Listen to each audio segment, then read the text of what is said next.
வணக்கம். ஆகாஷ்வாணி புதுச்சேரி செய்திச் சுருக்கம் வாசிப்பவர் கோதை நாயகி. சர்வதேச மகளிர் தினம் இன்று கொண்டாடப்படுகிறது.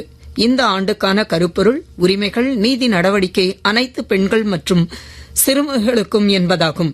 இது பெண்களின் உரிமைகளை வலுப்படுத்துதல், நீதிக்கான அணுகலை உறுதிப்படுத்துதல், உலக அளவில் பாலின சமத்துவத்தை நோக்கிய நடவடிக்கைகளை துரிதப்படுத்துதல் ஆகியவற்றின் அவசியத்தை வலியுறுத்துகிறது.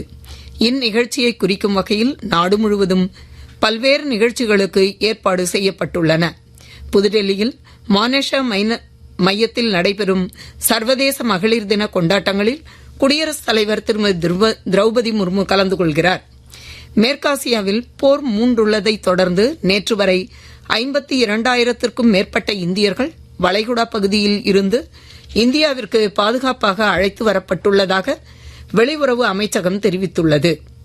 இந்திய அரசு மேற்காசியா மற்றும் வளைகுடா பிராந்தியத்தில் ஏற்படும் முன்னேற்றங்களை தொடர்ந்து கண்காணித்து வருவதாகவும் அங்குள்ள இந்தியர்களின் நலனில் கவனம் செலுத்தி வருவதாகவும் வெளியுறவு அமைச்சக செய்தி தொடர்பாளர் திரு ரந்தீர் ஜெய்ஸ்வால் தெரிவித்துள்ளார். புதிய யூனியன் பிரதேசங்களை உருவாக்க நடவடிக்கை மேற்கொள்ளப்பட்டு இருப்பதாக வெளியான செய்திகள் உண்மைக்கு புறம்பானவை என்று மத்திய அரசு திட்டவட்டமாக தெரிவித்துள்ளது.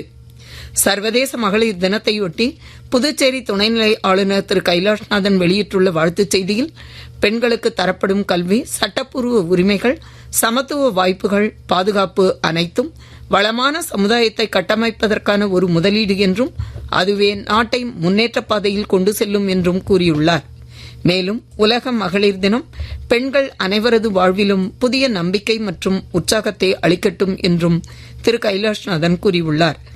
அகமதாபாத்தில் உள்ள நரேந்திர மோடி மைதானத்தில் இன்று இரவு 7 மணிக்கு தொடங்கும் ஐசிசி ஆடவர் T20 உலகக்கோப்பை கிரிக்கெட் போட்டியில் இந்தியா, நியூசிலாந்து அணிகள் மோதுகின்றன. இத்துடன் இந்த செய்திச் சுருக்கம் நிறைவு பெறுகிறது.